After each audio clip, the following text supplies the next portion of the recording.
शहादत बयान करने के, जिसमें कहते हैं हाय हुसैन तो सकीना तो ज़ैनब। हमारे बुजुर्गों ने हमें ये सबक, हमारे बुजुर्गों ने हमें बताया कि इमाम हुसैन की शहादत इस तरह बयान करो कि नौजवानों में जज्बा जिहाद पैदा हो, औरतें सब्र का पहाड़ बन जाए, इस तरह शहादत हम वो वाली। लेकिन एक बात जरूर ज़हन में रखें, ये जो लोग कहते हैं ना बड़े मजलूम थे, पानी नहीं आ सका, मेरे से हवाला देखे जिसने देखना है, मेरे से हवाला देखे, मेरे से।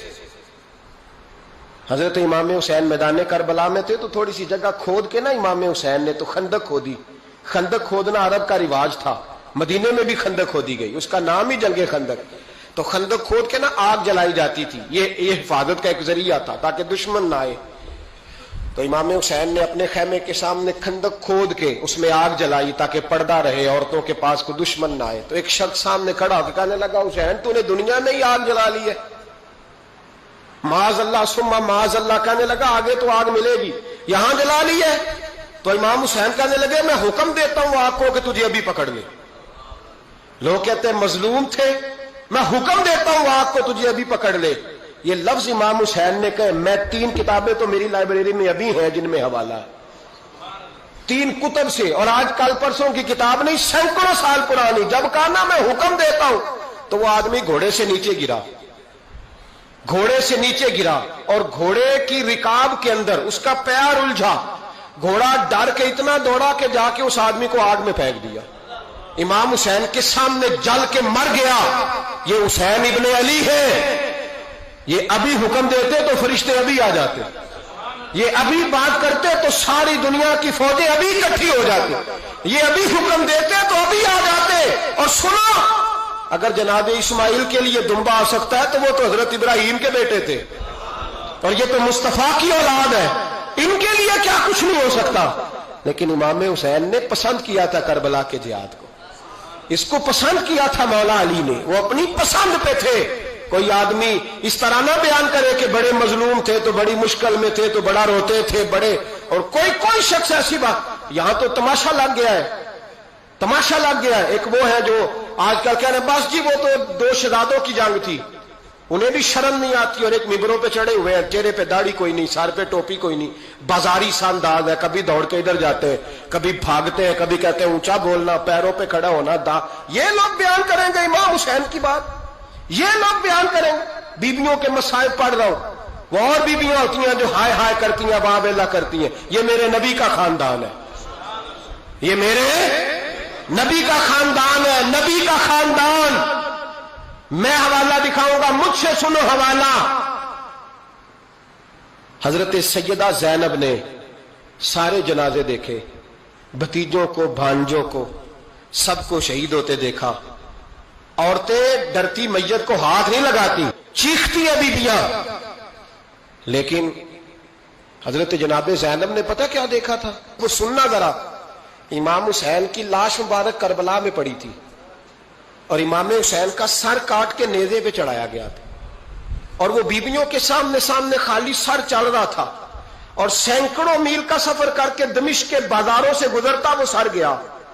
आज मैं सर की बात नहीं करता, सर की, आप मर्द हैं, जवान है सारे, यहां किसी का कटा हुआ हाथ फेंक दिया जाए ना, हाथ तो लोग चीखे मार के दौड़ जाएंगे, बल्कि हाथ तो दूर रहा, किसी की उंगली काट के यहां फेंकी जाए तो लोग चीखे मार के मर्द दौड़ जाएंगे। लेकिन कटा हुआ सर देखा, लाशें देखे। यजीद का दरबार आया, बीबी साहबा को ना ऐसे औरतों ने अपने हाले में लिया है, सैयदा ज़ैनब वहां बैठ गई।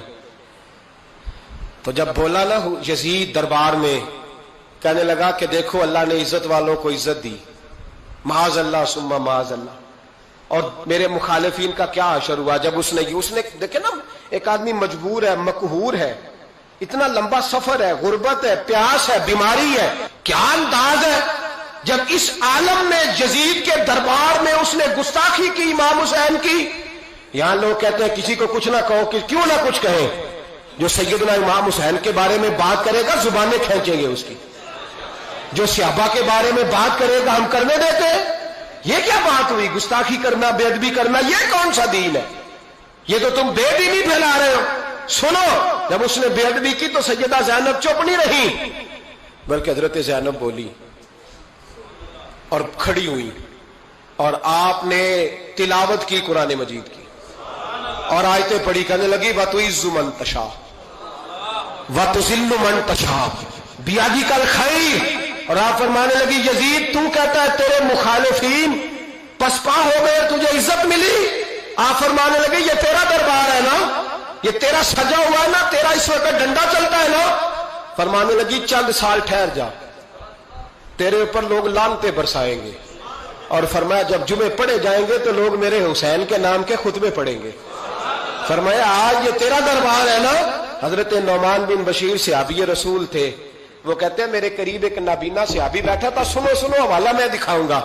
کہنے لگے میرے قریب اس وقت یزید کے دربار میں ایک نابینا صحابی بیٹھے تھے، جب بی بی زینب نے یہ بات کی نا تو وہ نابینا صحابی میرا ہاتھ پکڑ کے کہنے لگے نعمان علی آ گئے ہیں، یہ تو علی کی آواز ہے، علی آ گئے۔ جبریل امی بول رہے ہوں جیسے، حکمت کے گوہر رول رہے ہوں جیسے، دربار دمشق میں وہ زینب کا خطاب منبر پہ علی بول رہے ہوں جیسے۔ کہنے لگے علی آ گئے، علی، یہ تو علی کی آواز ہے۔ جناب نعمان بن بشیر کہنے لگے نہیں، علی جب بولتے تھے تو بڑا رنگ ہوتا تھا، ابھی تو زینب کھل کے بول ہی نہیں رہی، ابھی تو زینب ستائی ہوئی ہے، ابھی تو زینب زخم کھا کے آئی ہے، ابھی تو زینب پیاسی ہے۔ کاش زینب تر و تازہ ہوتی تو زینب خطبہ پڑھتی تو علی کی طرح گرجدار آواز نکلتی۔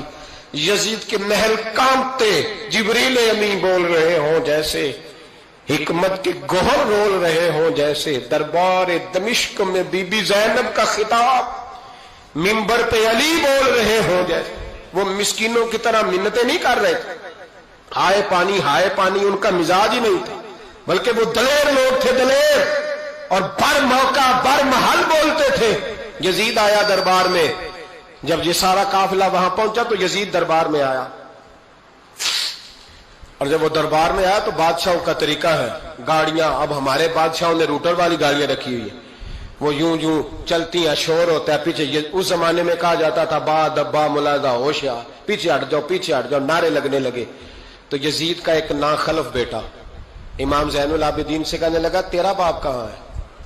دیکھ یہ میرے باپ دادا کے نعرے، دیکھ میرے باپ کے نعرے، تیرے کدھر ہے؟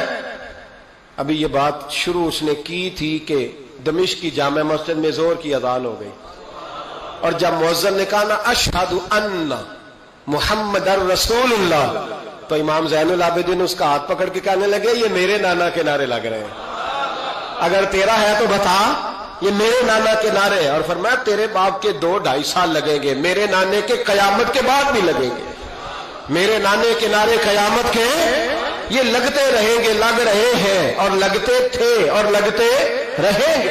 میرے بھائی یاد رکھو، دلیری، ہمت، پہلی بات ان سے پیار کرنا ہے، دوسرا ان کی ہمت، ان کا مقام دلیری کرنا ہے، ان کا کام ہمت کرنا ہے، ان کا کام ڈٹ جانا ہے، کمزوری دکھانا اہل بیت کا طریقہ ہوتی۔ حضرت عباس کے بازوؤں میں درد ہوتی، جناب زینب پھر پریشان ہوتی ہیں کہ ہم تو اس بے حیائی کے خلاف لڑے اور امت ابھی یہ گند کر رہی، جو چوکوں میں کھڑا ہوتا ہے نا عورتوں کو تاڑتا ہے، وہ یزید کے طریقے پہ عمل کرتا ہے۔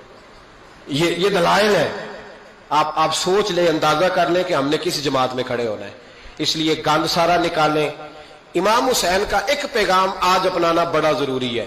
امام حسین نے سر سجدے میں کٹایا اور قرآن کی تلاوت نیزے کی نوک پہ بھی جاری رہی ہے، اس لیے آج کم از کم 10 نفل امام حسین کی سنت سمجھ کے ضرور پڑھیں گے انشاءاللہ۔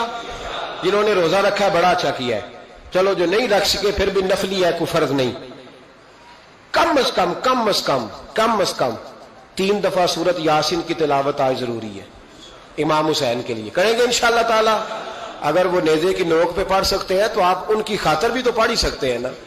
تو بہت ضروری کام آج نفل پڑھنا ہے، اور بہت ضروری کام آج قرآن پاک کی تلاوت کرنا، کریں گے انشاءاللہ تعالی۔